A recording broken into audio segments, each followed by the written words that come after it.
¿Ya conoces las publicaciones del Centro Olof Palme? Te invitamos a conocer las relaciones internacionales en el siglo XXI. Escrito por Walter Astia Burgos y María Cristina Rosas. En 15 capítulos aprenderás sobre todo lo relacionado entre relaciones internacionales e historia, guerra y paz, geopolítica, teoría, derecho internacional, política exterior, diplomacia, negociaciones internacionales, tratados internacionales, organismos internacionales y muchos temas más. Adquiere ya las relaciones internacionales en el siglo XXI. Envíanos un mensaje a través de nuestras redes sociales para adquirir esta y otras obras del Centro Olof Palme México. Contáctanos hoy mismo.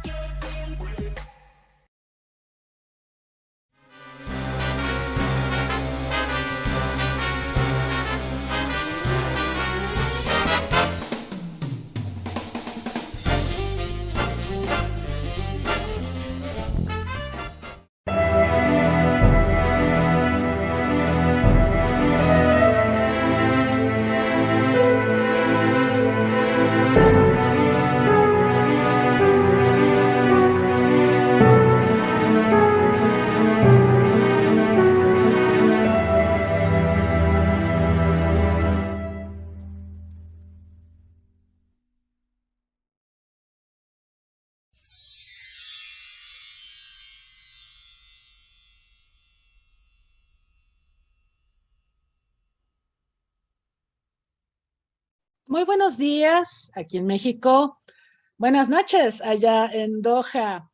Sean todas y todos bienvenidos a una entrevista más de Una tarde con este programa que produce el Centro Olof Palme México y donde traemos a consideración de ustedes las reflexiones de connotados expertos en diversas materias. Me da muchísimo gusto el día de hoy recibir en este Día del Diplomático Mexicano, 8 de noviembre, yo sé que en América Latina hay distintas fechas para el Día del Diplomático Mexicano, pero acá en México lo estamos celebrando hoy, 8 de noviembre.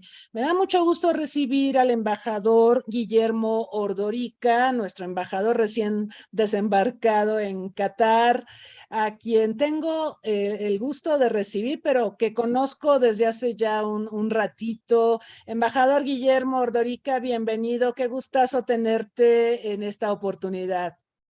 El gusto es mío, María Cristina, y me siento muy honrado de que una gente con tu autoridad académica haya volteado a Qatar y me ha identificado como un interlocutor para tu buen programa. Muchas gracias, Guillermo, un placer. Y gracias también por la deferencia. Yo sé que andas un poquito apurado. El Mundial de Fútbol arranca muy pronto, el próximo 21. Sé que tienes una agenda profusa, pero me da mucho gusto y te agradezco que hagas un tiempito para estar esta tarde, noche con nosotros. Quiero comentarle a nuestro amable auditorio que si lo desean pueden formular preguntas para nuestro invitado y me voy a permitir también presentarles una breve semblanza biográfica del embajador. Él es licenciado en Relaciones Internacionales por la UNAM, maestro en Estudios de África Subsahariana por el Colegio de México. También es maestro en Seguridad Nacional por el Centro de Estudios Superiores Navales de la Secretaría de Marina Armada de México, que tengo la idea de que fue ahí donde nos conocimos por primera vez. También es doctor en Ciencias Políticas por la NSPA en Bucarest, Rumania. Asimismo, cursó estudios de posgrado en Historia del siglo XVI en la Escuela de Altos Estudios en Ciencias Sociales de París. Es miembro del Servicio Exterior Mexicano de Carrera. Actualmente es embajador de México en el estado de Qatar. Previamente se desempeñó como embajador en Rumania, cónsul titular en McAllen, Texas y en Boise y Idaho, así como cónsul adscrito en El Paso, Texas. En la Cancillería ha tenido diferentes funciones, ha sido director general adjunto para Estados Unidos, director general adjunto de Formación y Capacitación Diplomática del Instituto Matías Romero, director general adjunto para África y Medio Oriente, director de enlace con el Congreso y asesor de la Subsecretaría para América Latina, Asuntos Culturales y Cooperación Internacional. También ha fungido como asesor del secretario secretario de Relaciones Exteriores en 3 ocasiones. Fue director de la Casa de México en la Universidad de París y estuvo adscrito a la Embajada de México ante la Santa Sede. Por cierto, cualquier tema relacionado con el Vaticano, él es la persona con la que deben hablar, es una experta sasazo en el tema. Bueno, él también trabajó como delegado alterno en México ante el Consejo Interamericano para la Educación, la Ciencia y la Cultura en la Organización de los Estados Americanos. Ha participado como delegado de México en diferentes conferencias internacionales, entre otras las del Grupo de los 6, el Grupo de los 8, la Cumbre Iberoamericana en el 94, la Asamblea General de la OEA también en ese año, la Cumbre del Grupo de Río en 99 y la Conferencia Internacional sobre Financiación para el Desarrollo en 2002. En el ámbito académico fue coordinador del programa político en la ENEP, bueno, ahora FES UNAM Acatlán, y profesor de la maestría en Estudios México-Estados Unidos. También ha sido profesor en el TEC de Monterrey, en el campus de la Ciudad de México. Ha dado conferencias en instituciones universitarias de México, Estados Unidos, Francia y Rumania. En la Universidad de París fungió como sinodal de doctorantes en áreas de ciencias sociales y humanidades. Ha sido colaborador editorial en los periódicos El Día, La República y El Nacional. También ha publicado artículos académicos en la revista Examen, la revista de la Universidad Autónoma de Tabasco, la revista Mexicana de Política Exterior, la revista Nuncium de la Universidad de San Juan de Letrán y la revista Foreign Affairs en español. Y actualmente colabora para la revista Siempre. El Instituto Matías Romero ha publicado varios de sus libros. Uno de ellos se titula Hacia un nuevo enfoque de las relaciones internacionales. Este fue publicado en el 89. Otro más se titula Parteaguas Global, un análisis de las relaciones este-oeste y los problemas mundiales en el año 91. Por su parte, la Fundación Colosio publicó su libro Reflexiones sobre Política Interna y Exterior de México en el 97. La Embajada de México en la Santa Sede publicó su libro Las instituciones culturales de la Santa Sede en el 2000 y en 2004 el Instituto Matías Romero publicó otra de sus obras titulada El Estado Vaticano y su presencia internacional, que ha sido reeditado y actualizado en 2008. Y bueno, en la Feria Internacional del Libro de Guadalajara presentó su novela Días de Sal, publicada por Editorial Porrúa y con prólogo de Fernando del Paso. En 2013, también en la FIL de Guadalajara, presentó su libro Hernán Cortés y Bartolomé de las Casas por un México reconciliado, que fue publicado por la Universidad Autónoma de Ciudad Juárez y con prólogo de Javier García Diego. En 2001, el Papa Juan Pablo II lo condecoró como caballero de la Orden de San Gregorio Magno en grado de comendador. Y como deportista, esa es otra vena, yo no la conocía, me da mucho gusto. Fue campeón nacional de ciclismo en ruta en el 74 y subcampeón nacional de natación en el 98. La verdad es una vida prolífica, plena. No solo ha cumplido funciones diplomáticas como acabamos de reseñar en su hoja de vida, también como escritor y deportista. Y bueno, embajador, pues sin más, me gustaría que comenzáramos platicando sobre tus responsabilidades diplomáticas más recientes. Por supuesto, reviste mucho interés todo esto que pasó en la llamada operación militar de Rusia en Ucrania y la repatriación de mexicanos, donde tú tuviste un papel fundamental. ¿Nos podrías contar un poco de este proceso? Sí, con mucho gusto, María Cristina. Bueno, decir que todo proceso internacional, sobre todo en la globalización, se caracteriza probablemente es esencialmente incierto. Se genera en condiciones inciertas y tampoco hay anuncios previos ni no hay nada que nos diga qué puede ocurrir o qué no puede decidir, qué puede suceder. Lo que pasó entre Ucrania y Rusia a partir del 24 de febrero, hay quien cree que ya estaba un tanto anunciado, pero la verdad de las cosas es que había muchas voces disonantes, unos que sí, que iba a suceder, que no iba a suceder.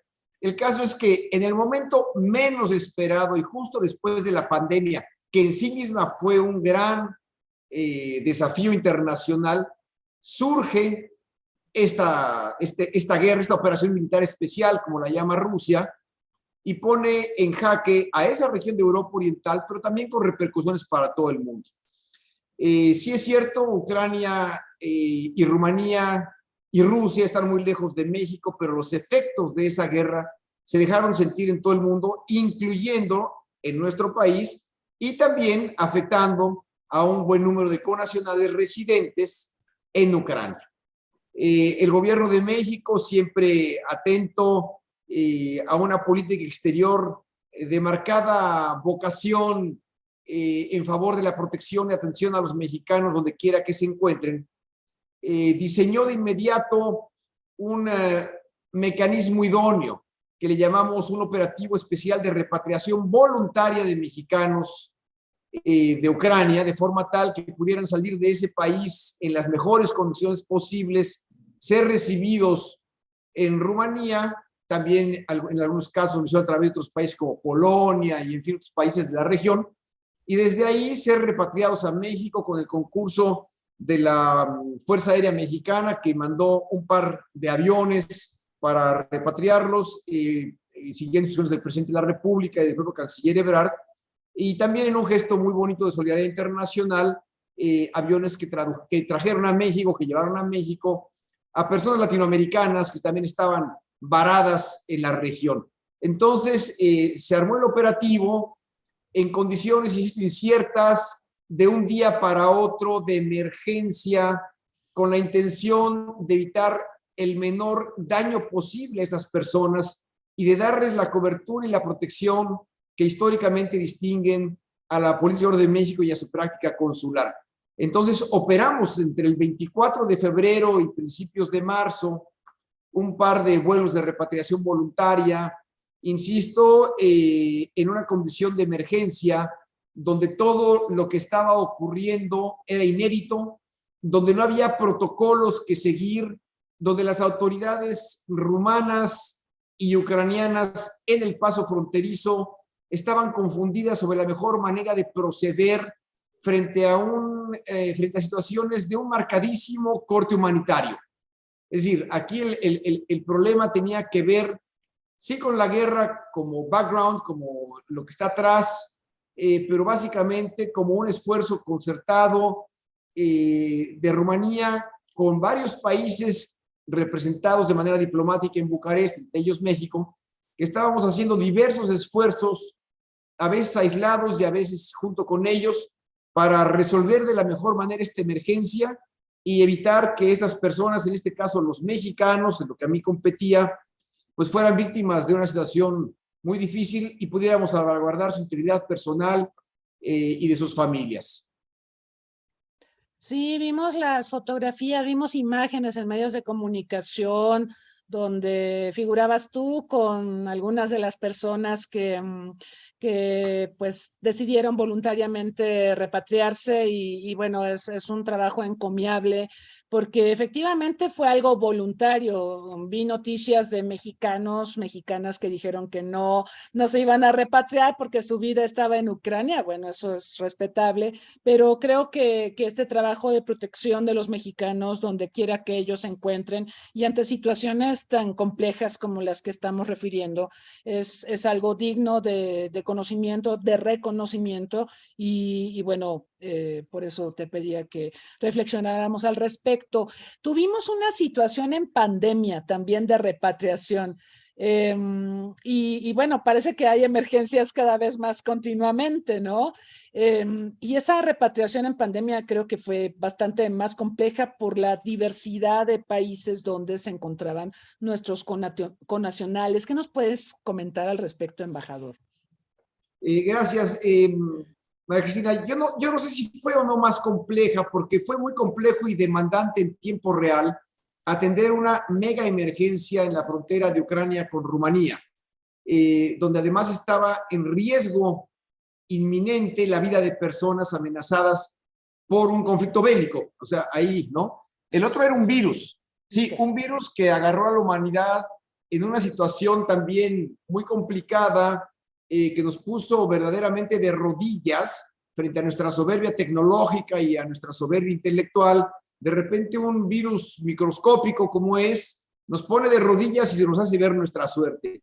Ahí lo que se hizo fue un ejercicio de acción nacional e internacional coordinado muchas veces por instancias multilaterales, con el fin de atenuar el impacto, reducir la mortalidad, prevenir la propagación del virus y atender a las personas que se encontraban pues en diversos lugares del mundo de otras nacionalidades, viajando como residentes, como personas de paso, como turistas, y que de un día para otro enfrentaron una realidad de vuelos clausurados, de aeropuertos cerrados, de países que no les permitían ir más allá del aeropuerto donde se encontraban porque no les permitían el acceso ya al territorio en sí mismo nacional, y se tuvieron que quedar varios días, varias noches, incluso semanas en pasillos y en corredores de tránsito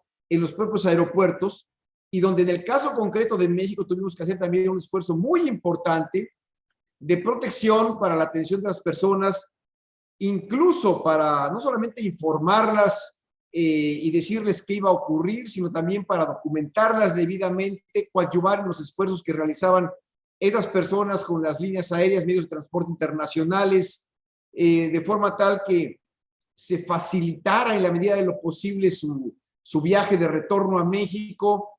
Y bueno, incluso llegamos a extremos de tener que atender a gente que se había quedado sin dinero, que tenían que comer en aeropuertos donde nada más había cafeterías internacionales con pocas cosas, y pues tú no puedes nada más vivir de un café y un sándwich durante 15 días o una semana. Entonces, la verdad es que fue una situación muy compleja que dejó ver varias cosas. La primera de ellas, igual que lo que pasó con la guerra ruso-ucraniana, es que nadie está del todo preparado para una emergencia. El segundo es que la mejor respuesta a una emergencia son los recursos y la experiencia y las buenas prácticas acumuladas por el país y por la comunidad internacional para atenderla.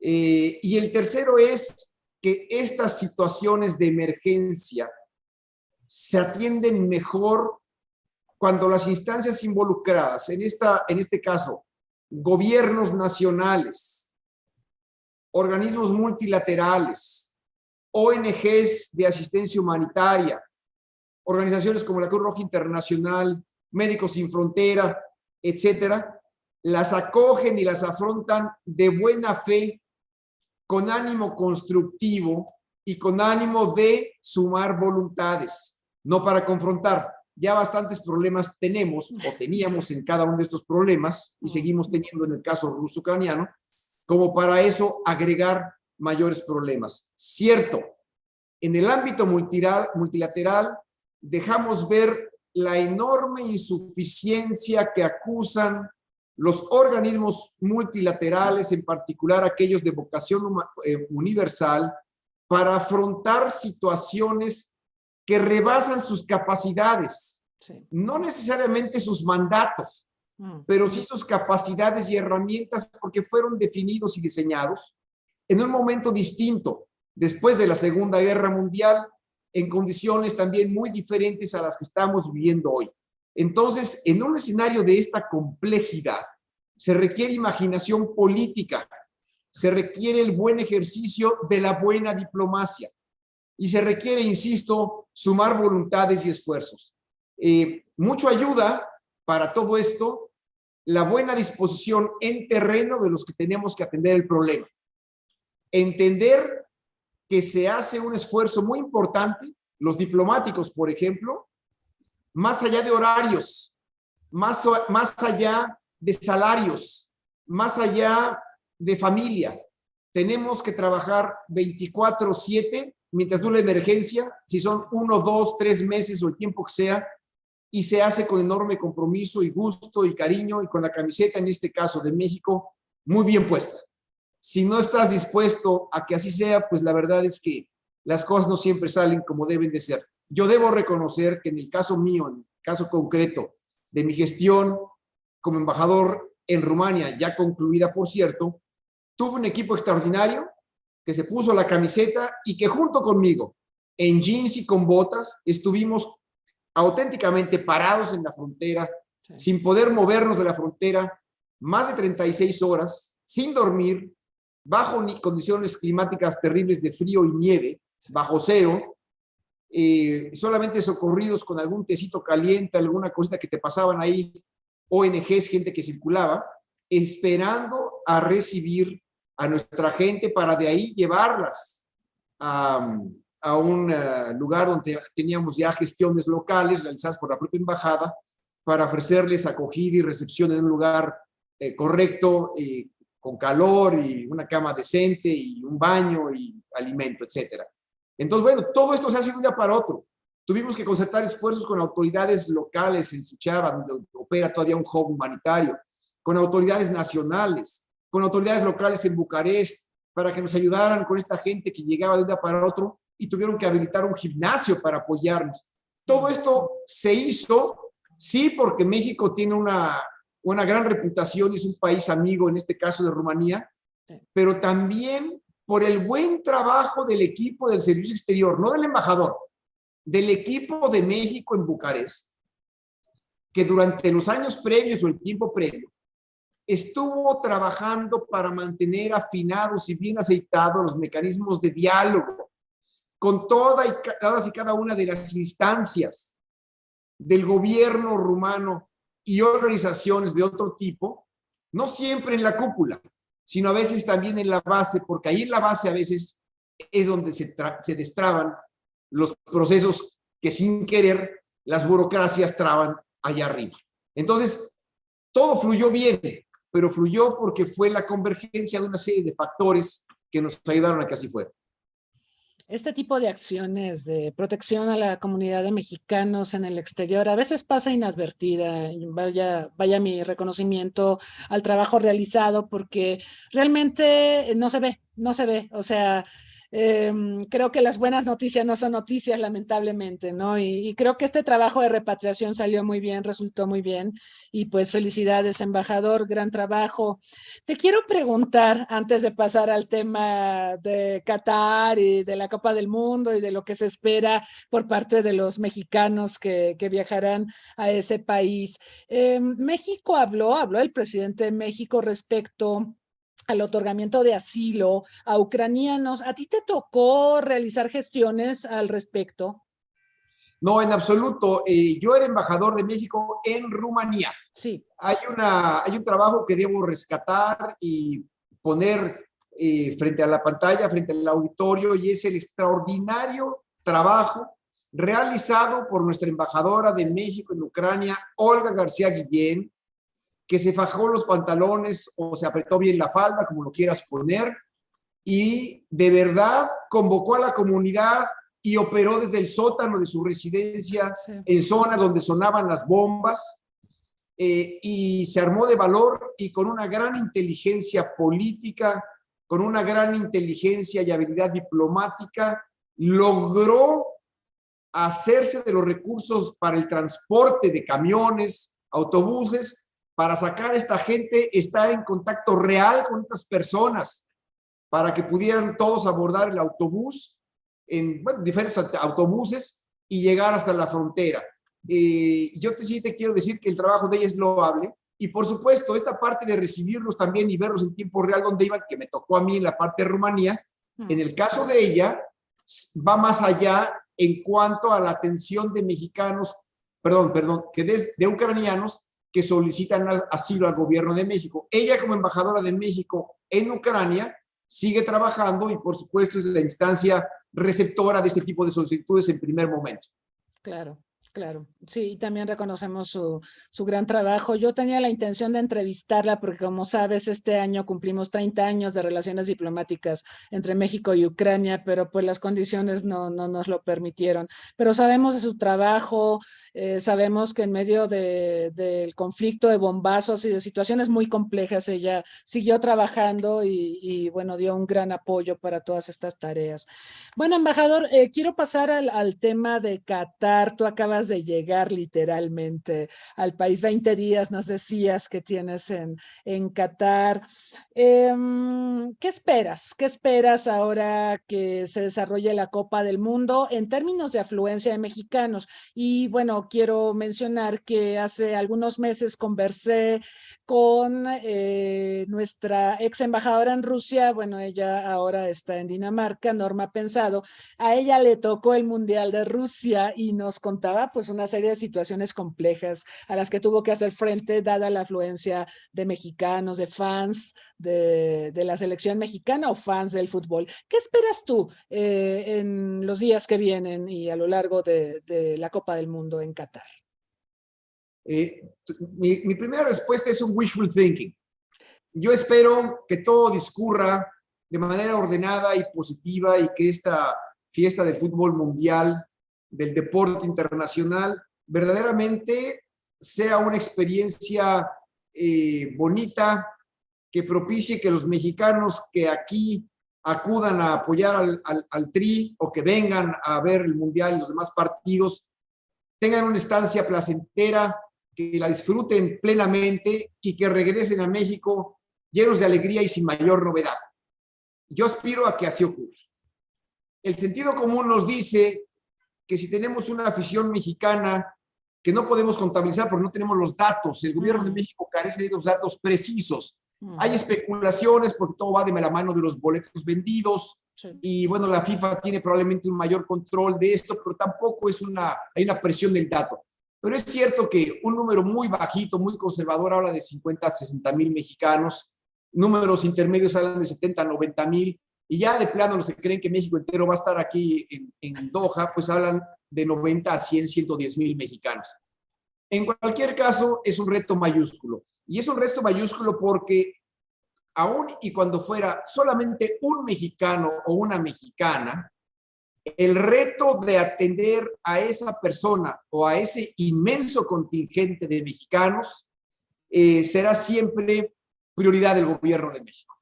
Y digo prioridad porque en efecto yo hablaba al principio de esta conversación contigo de que el puntal, digamos, la plataforma de la política exterior de México es la atención y la procuración de las necesidades e intereses de los mexicanos y mexicanas en el extranjero o donde quiera que se encuentren.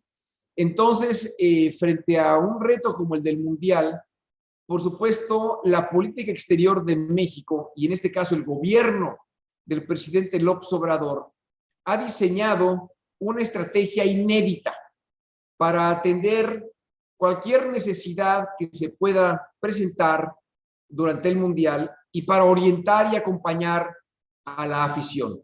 Es una estrategia que se nutre de estas buenas tradiciones de México en materia de protección y documentación consular. Es una estrategia que se nutre también de las buenas prácticas de la política exterior en materia de solidaridad y cooperación internacional. Y es una experiencia que también deja ver las buenas prácticas que México a lo largo del tiempo ha venido haciendo suyas y que hoy en día constituye un acervo muy singular que le permite a nuestro país tener recursos para afrontar situaciones como esta. Fuimos ya un país sede de 2 mundiales, 70-86, hospedamos los Juegos Olímpicos en el 68, hospedaremos de nuevo el Mundial junto con Estados Unidos y Canadá en una sede tripartita en el 2026, y ya se hizo pública la aspiración mexicana a hospedar los Juegos Olímpicos del 36, y eso ya está muy lejos, ya no estoy seguro que llegue, pues al menos yo ya no sé si va a llegar, al menos no en funciones, espero que en vida sí, pero en funciones probablemente ya no, ya me habré jubilado, pero no hay duda de que México cuenta con esos recursos. Entonces se ha diseñado una estrategia inédita de acompañamiento. El canciller Marcelo Ebrard, interpretando bien el deseo del presidente y por supuesto comprometido con el despliegue de esta política exterior del gobierno de México, pues diseñaron con el concurso de diversas instancias de la Cancillería mexicana el denominado Centro México Qatar 2022. Es dentro de una zona que se llama Qatar Cultural Village, que es una zona aquí en Qatar, en Doha, donde se espera la afluencia de miles de visitantes de todos los países del mundo, donde va a haber espectáculos musicales, restaurantes, piezas teatrales, etcétera, pues se ha habilitado una extensión literalmente de la embajada para operar en condiciones en tiempo real frente a cualquier demanda de asistencia, orientación, documentación de mexicanos que pudieran encontrarse en cualquier situación que pudiera requerir ese apoyo. Ahí va a operar también una ventanilla del IME, de todos los mexicanos en el exterior, con la intención también de orientar a las personas que pudieran requerirlo, a dónde acudir, a dónde ir para recibir atención médica, pues de emergencia o por insolación o porque lo que tú quieras, nunca sabes qué puede ocurrir frente a estos tumultos. Entonces, de verdad, es un esfuerzo muy importante donde también va a haber, y lo han anunciado abiertamente en los medios de comunicación, elementos de la Guardia Nacional de México que van a estar trabajando para acompañar a nuestra selección dentro de esta equipo internacional policial que se hace siempre en este tipo de eventos, no para estar armados ni para estar uniformados, sino en coadyuvancia y sobre todo, insisto, para acompañar a nuestra afición y orientarla. Entonces, es un esfuerzo muy importante de recursos humanos, profesionales y técnicos que esperamos pues sea de gran utilidad y que pone verdaderamente, otorga a México una nota de prestigio especial, porque creo que somos de los muy pocos países que hacemos este tipo de despliegues, que tomamos acción, iniciativas de este corte de defensa de nuestros nacionales. Muy bien, muy interesante. Yo tuve la oportunidad de estar en Doha en 2001, cuando fue la ministerial de la Organización Mundial del Comercio, cuando se lanzó esta ronda, la ronda de Doha. Y pues lo que puedo decir es que es una sociedad muy desconocida para nosotros. Yo he visto videos y, bueno, invitaciones de tu parte para que los mexicanos no tengan miedo de viajar a Doha. Cuéntanos un poco de esto. ¿Qué percepciones has identificado de parte de los mexicanos respecto a Qatar y a esta sede en Doha para la Copa del Mundo? Claro que sí, María Cristina. Debo decirte que en Qatar tenemos en todo el país una comunidad aproximada de mexicanos residentes de tiempo completo, muy importante y empoderada porque es gente muy calificada en diversos ámbitos de la economía o de la ciencia, la tecnología, etcétera. Tenemos como 550 mexicanos, todos ellos hablan maravillas de Qatar, porque es un país que en 2 semanas, en el caso concreto mío, me ha permitido confirmar lo que me han dicho. Un país que si bien es lejanísimo en la geografía, es cercanísimo en afectos, es cercanísimo en muchas formas de ser, es cercanísimo en actitudes de la vida cotidiana que te hacen sentirte bien recibido, bien acogido, que te hacen sentirte como en casa. Te comento que hoy realicé una visita de trabajo a una zona de la ciudad y me encontré con una casa habitación que tiene afuera una bandera gigante de México y una bandera gigante de Qatar y una gigantesca manta que dice en árabe y en español, mi casa es tu casa. Qué lindo. Sorpresa. Fíjate nada más cómo son las cosas. Creo que hay mucho de mito en torno a Qatar. También es cierto que somos países de diferentes tradiciones, países que tenemos diferentes identidades culturales y también que profesan sus nacionales, muchos de ellos, religiones distintas. Este es un país árabe, musulmán, islámico, donde hay una reglamentación y un Estado de Derecho distinto en cuanto a sus leyes del que tenemos en México. Bueno, pues cuando uno viaja al extranjero hay que respetar esas leyes, ¿no? Igual que nosotros pedimos a los extranjeros que van a México, que pues vayan a México y respeten a nuestro país. Entonces, eso no me parece extraño, más bien eso es lo esperable, ¿no? Claro. Pero desde un punto de vista cultural, la comida es extraordinaria, es rica, y sí te puedo decir que hay un cariño enorme por México. En mis múltiples entrevistas, varios de ellos me dicen que cuando viajan, por ejemplo, por trabajo, funcionarios públicos o académicos o empresarios cataríes que viajan con frecuencia de trabajo a Estados Unidos, les dicen que parecen mexicanos, porque dice, son igual que los mexicanos, hacen bromas, son buena onda, en fin, creo que eso habla de las empatías con las que nuestra afición se podrá encontrar en Qatar, donde sí hay que hacer un llamado a que todo el mundo venga con un espíritu abierto y a entender que en un país distinto, pues tienes que hacer las cosas como en ese país se hacen y hay que cumplir con las normas locales y las leyes locales. Fuera de eso, no tenemos por qué asustarnos ni por qué venir con temor a Qatar. Al revés, vengan, serán bienvenidos, disfruten del Mundial. Al país que fueres, haz lo que vieres, reza un conocido refrán. Embajador, ¿en qué estado se encuentran las relaciones bilaterales México-Qatar? ¿Tú crees que este mundial, esta Copa del Mundo, será un catalizador para potenciar aún más la relación bilateral? Yo estoy convencido, María Cristina, de que Qatar es un actor internacional muy importante, es poseedor de la 9ª deuda soberana del mundo. Ellos son dueños o codueños de grandes empresas internacionales, multinacionales en Europa, en Estados Unidos, en Asia, en todos lados. Y por supuesto cumplen un papel relevante en la península arábiga, en Medio Oriente y en la parte de Asia Central, en fin. Es un actor que no puede ser ninguneado ni mucho menos ignorado en el ámbito internacional, en el ámbito multilateral. Con México tengo una relación crecientemente rica, compleja y variada. Tenemos embajada de Qatar en México, ha habido un buen flujo de información entre ambos países, se han llevado a cabo consultas políticas, recientemente estuvo el canciller catarí en México, visitaron el Congreso de la Unión, en fin, hay una dinámica político-diplomática de acercamiento permanente y de profundización de lazos. Bien. Eso en sí mismo abona a un buen futuro.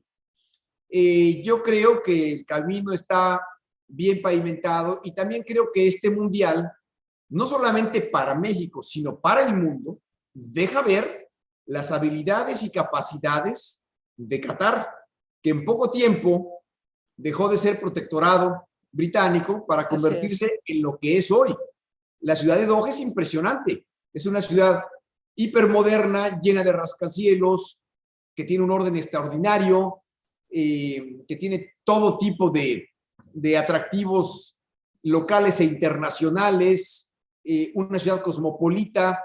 Entonces yo estoy seguro de que la relación bilateral de México con Qatar es una relación de corte positivo, complementaria, que ya no es nueva, que ya está en el siguiente paso, que tiene que ver con la búsqueda de nuevas avenidas de colaboración e intercambio que la enriquezcan de manera paulatina y que además propicie empatías en agendas no solamente bilaterales, sino también multilaterales y regionales. Nosotros, entiendo, establecimos relaciones diplomáticas en el 75 durante el gobierno de Echeverría, que tuvimos toda esta política de diversificación y claro, cuando Qatar finalmente obtuvo la independencia de la Gran Bretaña. ¿Cuáles verías tú como áreas de oportunidad en la relación bilateral? Y me interesaría mucho, si es posible, que nos platicaras sobre la posible colaboración en materia educativa, cultural, la enseñanza del español en aquellas latitudes. El otro día conversé con el embajador Aníbal Toledo de Arabia y bueno, él manifestaba que hay un creciente interés por nuestra lengua, por el español de México, sí, porque ya ves que el Cervantes hace un montón de cosas en muchas partes del mundo, pero el español que se enseña por parte del Instituto Cervantes es otro, ¿no? Entonces, ¿cómo ves el potencial, las áreas de oportunidad y en estas áreas educativas y lingüísticas entre los dos países? Sí, cómo no, María Cristina, mira, En efecto, el poco tiempo que, entre comillas, poco tiempo, pero bueno, sí es corto si lo ves en términos de siglos, desde que este país es independiente, ha sido, sin embargo, suficiente para alcanzar niveles de prosperidad y crecimiento y desarrollo muy notables. Tienen que ver, cierto, con sus recursos naturales, se han convertido de hace poco a la fecha, y hace poco me refiero, hace 3, 4 meses ya, son el primer país productor de gas en el mundo. Es decir, es un país que ya desplazó a Estados Unidos en la producción de gas. Entonces eso te dice mucho de qué es Qatar en el mundo, ¿no? Y también te dice mucho de de las puertas y avenidas de colaboración que se abren con México en estos campos, ¿no? Que tienen que ver con los hidrocarburos y demás. Pero en fin, creo yo que me voy primero a las áreas de oportunidad. Siendo ellos la novena deuda soberana del mundo, si algo tienen es recursos para invertir en asuntos que sean útiles para la cooperación en favor del desarrollo. En este caso, asuntos en los que México pudiera tener algún interés. Creo que ellos podrían tener recursos para invertir en México en cuestiones vinculadas con innovación, con preservación del medio ambiente, con nuevas tecnologías, con agua. Este es un país en el desierto, entonces hay también potencial para trabajar en el ámbito de la cooperación en materia hídrica. Bien. Y bueno, creo que es importante explorar esas avenidas, ¿no? Me da la impresión también de que, por ejemplo, ellos trabajan a través de organizaciones privadas cataríes en la atención a comunidades deprimidas en diversas regiones del mundo, en favor de la reestructuración del tejido social en países de menor desarrollo, y tienen mucha experiencia en estos temas, ¿no? Sí, la verdad es que México complementa muchos de estos temas. Me parece que hay áreas de oportunidad que podemos explorar. Ahora, en el ámbito educativo y cultural, bueno, pues México es una potencia, ¿no? México es una potencia y de manera natural, junto con otros 3 o 4 países europeos que no digo porque ya saben cuáles son, ¿no? La verdad es que México es un gran oferente de cultura en el mundo, ¿no? Somos un destino privilegiado, tenemos museos extraordinarios, tenemos destinos regionales, arqueología, etnografía, en fin, bueno, tenemos todo lo que ustedes quieran en materia de educación y cultura. Y bueno, ahí en Qatar, pues está la ciudad de la educación, como le llaman ellos, Education City, que es un conglomerado bueno, una universidad, es una especie de ciudad universitaria como México, como la que hay en la universidad de la que tú y yo somos egresados, nuestra querida UNAM, pero en la que también participan 8 universidades extranjeras con campus propios, con edificio propio, extranjeras de Estados Unidos y de otros países. Y bueno, pues hay mucho que aprenderles en ese sentido. Tiene una biblioteca que junto con la de Alejandría es verdaderamente notable, no solamente en su modernidad y forma de acceder a las bibliografías y consultar los materiales, sino también en la calidad y los incunables que tienen. Entonces, ahí hay mucho que aprenderles a ellos, pero también mucho para intercambiar buenas prácticas. En educación y cultura, bueno, pues tenemos un programa de educación y cultura, de intercambio cultural y educativo ambicioso, que pues se nutre también de las mejores tradiciones de México, que estoy seguro que seguiremos enriqueciendo una vez que pase el Mundial, porque ahorita el mundo entero está en esto y la embajada también, pero habrá muchas oportunidades para seguir intercambiando becas, para seguir ofreciendo programas y estancias especiales en ambos países, para fomentar la presencia viva de grupos musicales, intelectuales, programas radiofónicos, en fin, hay mucho, exposiciones itinerantes, hay mucho que hacer en ese ámbito. Maestros intelectuales de los dos países, en visitas recíprocas, que tú invites a la UNAM a grandes maestros de aquí y vengan de allá también para acá. En fin, esa es una avenida natural de México en la que, pues la verdad, tenemos una gran experiencia y es uno de los grandes capítulos de cooperación internacional de nuestro país. Sí, y yo creo que también favorece mucho esta apertura que estamos observando en los países de la región, todos estos cambios, esta modernización. Lo que ha hecho Qatar es impresionante en términos de obras de infraestructura y de inversiones. El desarrollo tan solo de los estadios con clima artificial, o sea, es impresionante, ¿no? Yo creo que sí, efectivamente hay un potencial formidable para fortalecer la relación y bueno, se irá viendo evidentemente ya que pase toda esta fiebre futbolera. Mira, embajadora, hay varias preguntas que nos han llegado al público, pero no quiero dejar pasar tu vena de conocimiento sobre el Vaticano, porque ese es un tema del que hablamos poco. Pero también ha habido transformaciones, evidentemente, en la Santa Sede. ¿En qué punto se encuentra la Santa Sede en este momento respecto a, no sé, la crisis de las instituciones, la afluencia también de competencias de otras fes, de otras religiones? ¿En qué punto se encuentra actualmente la Santa Sede a partir de tu conocimiento, de tu expertise?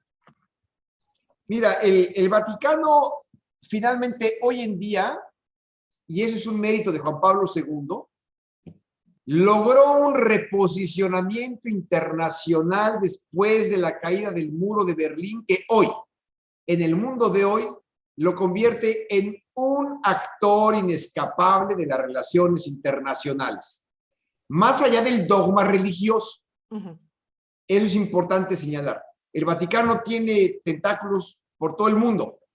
Y el Papa es, sí, el jerarca máximo de la Iglesia Católica, pero también es jefe de Estado de la Santa Sede. Entonces, esto otorga al Vaticano, que en realidad el Vaticano es una toponimia, si no está o localizada, el sujeto de derecho internacional sui generis que se llama Santa Sede. Está en el Vaticano, en realidad le decimos Vaticano, pero es un sujeto de derecho internacional sui generis que combina esta doble característica del Papa de jefe de Estado y jerarca de la Iglesia, que se localiza en una de las colinas romanas, se llama Vaticano. Entonces, bueno, ahí está. Pero bueno, creo que es un actor inescapable, es una entidad cuya voz es escuchada con respeto, con la que puedes disentir o con la que puedes estar de acuerdo, pero es una entidad respetada, una voz autorizada para hablar de muchos temas que hoy en día están pasando por el escrutinio internacional. Temas que tienen que ver con derechos humanos, con el derecho humanitario, con paz y guerra, con la codificación progresiva del derecho internacional, con el alejamiento o no, o la pertinencia de alejamiento o no para ellos, del derecho positivo internacional, del derecho natural, que tiene también que ver con la contribución que hace la Santa Sede en lugares recién salidos de conflicto, en lugares donde hay que hacer esfuerzos para reconvenir diálogos internos, una instancia internacional que además está favoreciendo hoy con ojo muy abierto en la globalización de la que hablabas, el diálogo interreligioso y el diálogo intercultural con respeto a las diversas creencias, que ha dejado atrás esa idea antigua de que la única opción salvífica es la que ofrece la Iglesia Católica, porque pues eso ya quedó en historia. Ya no estamos hablando de ese mundo de absolutos. Creo que el Vaticano hoy en día es un interlocutor obligado y ahí está haciendo lo que tiene que hacer en este momento con un papa muy activo, un papa latinoamericano, el primero que no es del continente europeo. Ya tuvimos uno que no fue italiano, que fue Wojtyla, Juan Pablo II, y hoy tenemos a Bergoglio, que no es ni europeo, ni polaco, ni nada, y es latinoamericano y es argentino.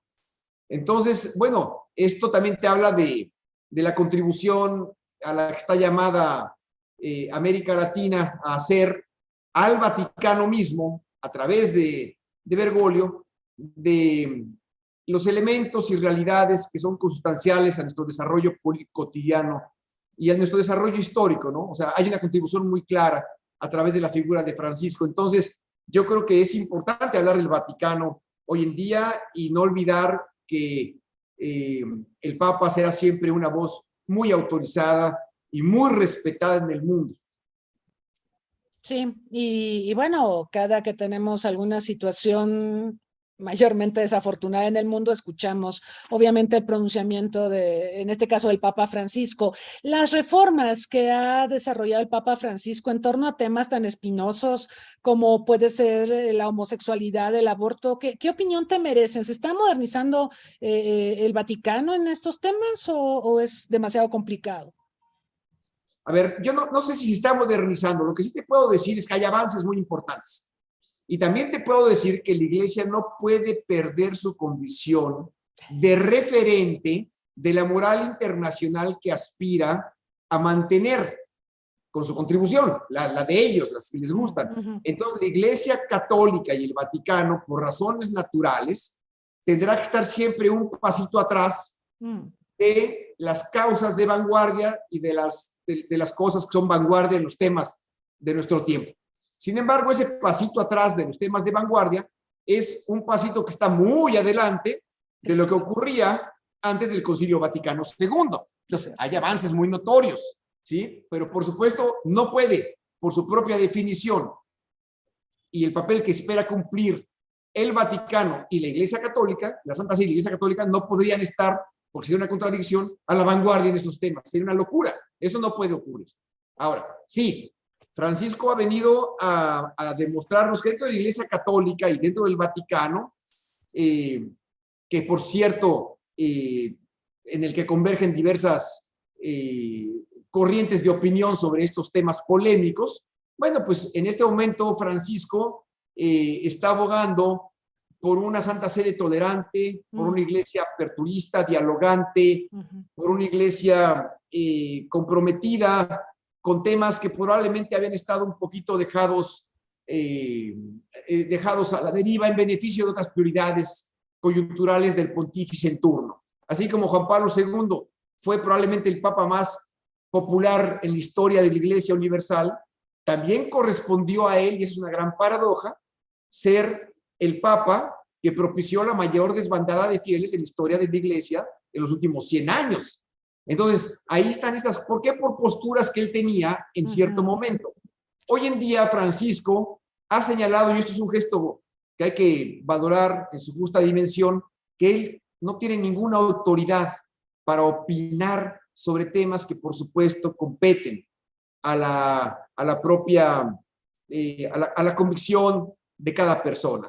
Él en ese sentido, en tema de homosexualidad, nos dijo, ¿quién soy yo para opinar de estos temas? Lo cual te habla de una nueva forma de predicar con humildad, de una nueva forma de entender que en el mundo de hoy hay que saber tolerar y dialogar.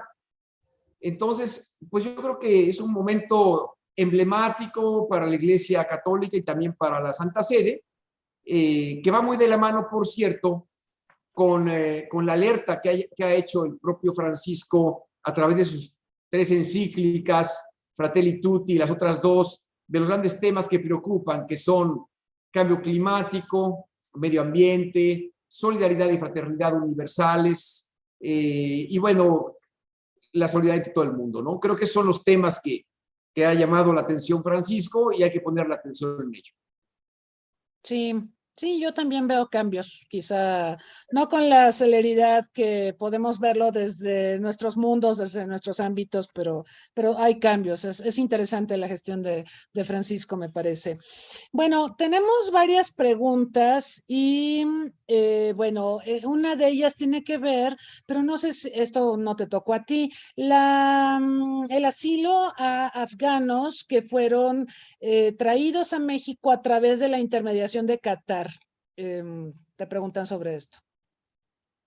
Bueno, efectivamente yo no tuve nada que ver en el asunto. Conozco también muy poco del caso porque el embajador no era yo en Qatar en ese momento y eso le tocó operarlo a otros embajadores de México en la región. En todo caso, sí, nada más subrayar la vocación solidaria de México con el asilo y su compromiso con la atención a personas desplazadas y en condición vulnerable. Sí. También te preguntan cómo se puede fomentar el conocimiento sobre Qatar en México. Bueno, es muy fácil, les digo, desde un punto de vista estrictamente de información fácil y sencilla, pues pícale una tecla a tu computadora y pica Qatar y ahí aparece todo, ¿no? Y ya si queremos ser un poquito más sofisticados, por supuesto habrá que ir a la biblioteca especializada en ciencias políticas en la UNAM, en el Colegio de México, en los lugares donde hay estudios de Asia, de Medio Oriente, y ahí habrá que buscar la información, seguramente van a encontrar mucho. Claro, sí nos falta conocimiento, pero efectivamente tenemos algunos centros de investigación que se abocan a estas regiones y algunos investigadores también clave en estos temas. Te preguntan sobre contrastes que observas entre Rumania y Qatar. Bueno, tienes muy poquito tiempo en Qatar, no sean así, pero a ver, embajador, ¿qué nos puedes comentar? El principal contraste es el que ofrece el entorno geográfico. Mm. En el entorno geográfico, por la ubicación geográfica, Qatar es un horno, hace mucho calor, ahorita ya está bajando la temperatura, afortunadamente, y es desierto. Rumanía es un país con 4 estaciones extraordinariamente bien marcadas. De un día para otro hace calor, de un día para otro hace frío. O sea, primavera, verano, otoño, invierno son muy marcados. En cada uno de ellos ocurre el nacimiento de las flores, existe la nieve en el invierno, la caída de los follajes y por supuesto un entorno muy rico desde el punto de vista orográfico, desde el punto de vista de recursos de bosques y acuíferos, que bueno, en Qatar es justamente lo contrario, ¿no? Esa es probablemente, mi primera impresión es esa. Dos geografías muy distintas con recursos naturales también muy distintos. ¿Y la gente? ¿Cómo la ves? En eso ya te lo había comentado, en eso la gente se parece a los mexicanos. Son buena onda, abren puerta, les gusta recibir, igual que los mexicanos les gusta comer sabroso, saben ser amigos y hablan de manera honesta y directa. Entonces, creo que pues en eso es un país amable para los mexicanos. No llegamos a un país donde dices, ¿y esto qué es? No, paradójicamente hay mucho en común.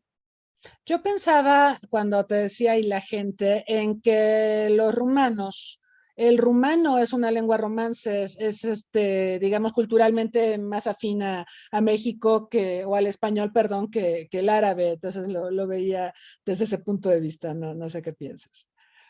No, bueno, claro, Rumanía no solamente es, hay quien me dijo que Rumanía es el único país latinoamericano perdido en Europa Oriental. Entonces, bueno, es un exceso, ¿no? Pero sí, claramente, y fue muy simpático durante la pandemia, cuando había en los periódicos mexicanos se decía, ¿qué hacer en la pandemia para matar el tiempo si es que te sobra? Bueno, pues aprende un nuevo idioma, ¿no? Y entonces decía, pues puedes aprender idiomas fáciles, no te preocupes demasiado. Y decía, claro, todo el mundo piensa en italiano, en francés, en portugués, ¿verdad? Pero también aparecía rumano. Y la gente se sorprendía, bueno, pues sí, el rumano es muy cercano a nosotros, es una lengua que nos une y además es motivo de orgullo en este momento porque Mircea Cartarescu acaba de ser reconocido con el premio FIL de la Feria del Libro de Guadalajara de este año, con el premio de Lenguas Romances 2022. Yo hablé con él antes de venir para acá, lo entrevisté y bueno, él se sentía realizado porque pues, México lo reconoce por su contribución literaria, pero también lo reconoce porque su lengua en mucho contribuye y se parece al español. Es verdad, sí. Sí, cuando empezamos a conversar, empezaron a salir muchas cosas que hablan de afinidades y de elementos con los que nos identificamos, tanto con Rumania como con Qatar. Es sumamente interesante. Bueno, embajador, pues nos estamos acercando al final de la entrevista, pero se ha ido como agua, qué impresión. Pero yo te quisiera pedir, bueno, primero una reflexión para los jóvenes. Tenemos muchos jóvenes que siguen estas transmisiones y que, bueno, están tratando de definir perfiles profesionales y demás. ¿Qué les podrías decir respecto a Qatar, sobre la importancia de conocer más sobre este país o de opciones profesionales, ¿no? O de estudios que pudieran tener? Ya hablamos un poco de esto, pero bueno. Y por otro lado, ¿qué mensaje le darías a quienes nos están sintonizando ya diste un mensaje de, pues, no tengan miedo, vengan para acá, vaya, hay apertura precisamente para conocernos mejor. Pero, a ver, ¿cuáles serían los elementos que tú destacarías en estos dos? En el primer punto, María Cristina, la reflexión sobre perfiles profesionales y, en fin, a lo mejor, dime si me equivoco, pero yo lo entiendo un poco. ¿Qué quieres estudiar y para dónde vas? ¿Quieres estudiar relaciones internacionales? Y en todo caso, ¿por qué? ¿Te gusta la investigación, como es el caso tuyo, y convertirte en académico destacado, destacada, como también es tu caso? ¿O quieres ser diplomático? ¿Por qué quieres estudiar internacionales? Hay que tomar en cuenta que en el mundo global, todas las profesiones, no importa cuál, todas las áreas de conocimiento, serán siempre muy demandadas. Ya estamos en un mundo polivalente de conocimientos múltiples, donde cada persona con una especialización es muy valiosa. En el caso concreto de las relaciones internacionales, se abre, justo por la vocación y por el tipo de estudios que realizamos, se abre la puerta al mundo. Y cuando abres la puerta al mundo, corres muchos riesgos para bien y para mal. El primer riesgo, positivo o negativo, eso ya depende de cada quien, es que seas un desterrado voluntario. Yo soy un desterrado voluntario. ¿Por qué? Porque ingresé al Servicio Exterior Mexicano. Y ingresé al Servicio Exterior Mexicano y estoy muy contento, pero por supuesto hay que saber qué ocurre cuando sales al extranjero.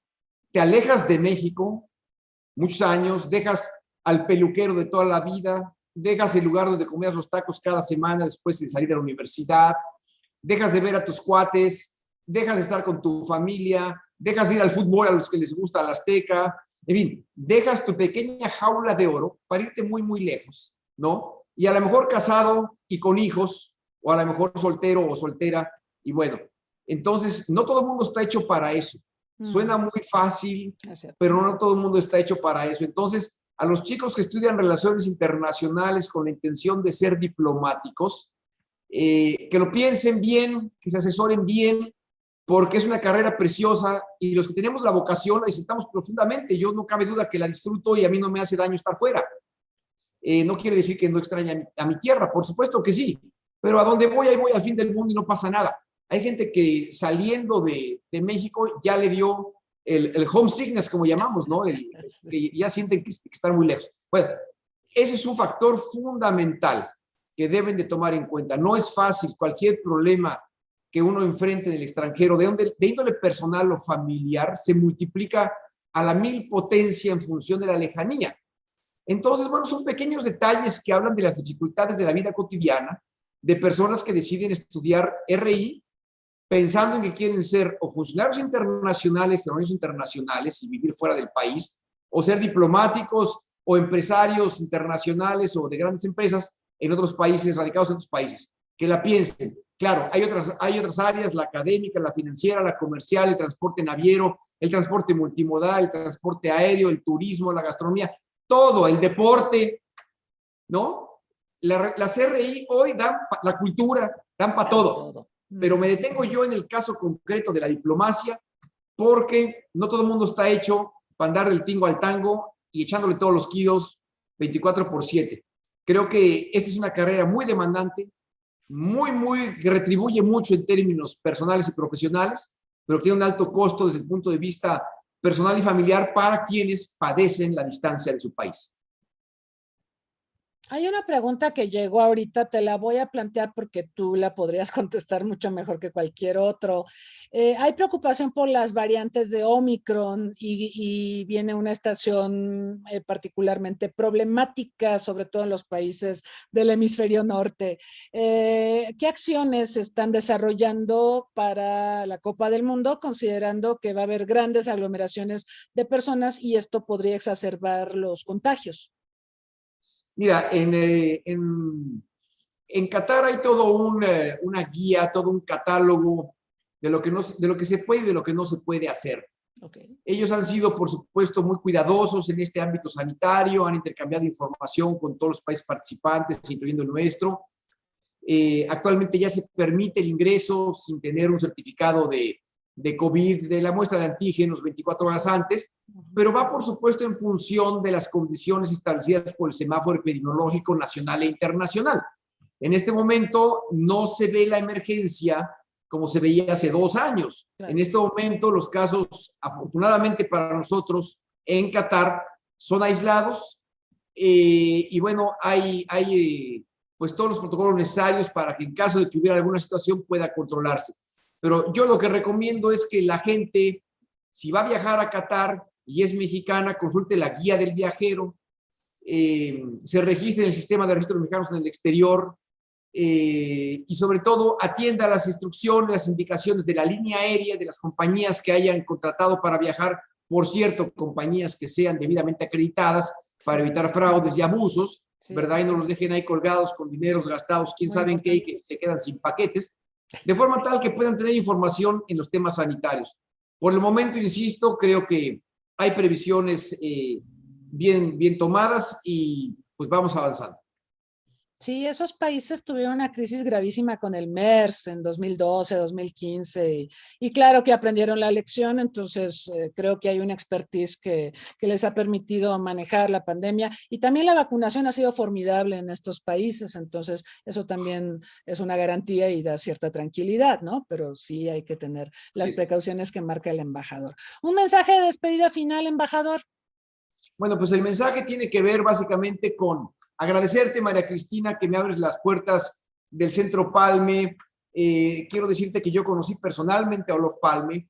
Fui decán diplomático de él cuando vino a la Cumbre de los 6 en México en 1986 o 7, ya no recuerdo. 86. Justo cuando México, Argentina, Grecia, Suecia y Tanzania lanzaron la última iniciativa o llamamiento al desarme entre la Unión Soviética de Gorbachev y los Estados Unidos de Reagan para la desarticulación de cohetes de alcance intermedio en Europa.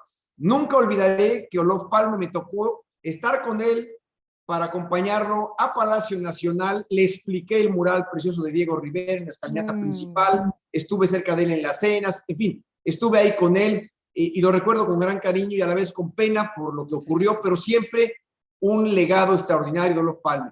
Y qué bueno que seas tú quien me permita traer a colación este recuerdo tan bonito de mi formación primigenia, muy originaria en la carrera, como muy jovencito diplomático en aquellos tiempos, de menos de 30 años de edad entonces. Agradecerte a ti, una académica también de una enorme trayectoria y prestigio, comprometidísima con la educación superior, con la profundización y el estudio de las relaciones internacionales, donde por supuesto ya eres una de las grandes de México, y maestra de nuestra querida Universidad Nacional Autónoma de México en la Facultad de Ciencias Políticas y en tantos otros recintos universitarios en diferentes lugares del país y del mundo. Entonces, bueno, el mensaje que yo te doy es de gratitud, y a quienes me hicieron el favor de escucharme igualmente, aprecio mucho que me hayan escuchado y por supuesto a sus órdenes de buena fe, con buena voluntad, entusiasta, su amigo Guillermo Ordóñiga, ahorita en Qatar y en el futuro ya veremos dónde, siempre atento para atendernos. Muchas gracias, María Cristina, de verdad. Muchas gracias, embajador. Gracias por tu tiempo, tu disposición, por la claridad con la que respondiste a todas estas preguntas. Y bueno, te deseo el mayor de los éxitos ahorita en esta encomienda y en el desarrollo de la Copa del Mundo y más allá.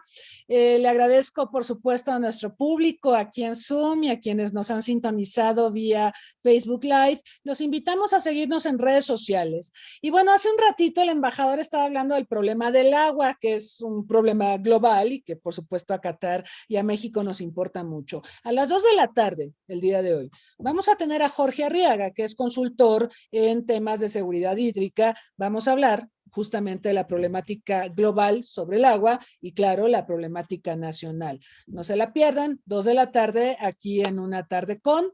Muchas gracias, síganse cuidando y hasta la próxima.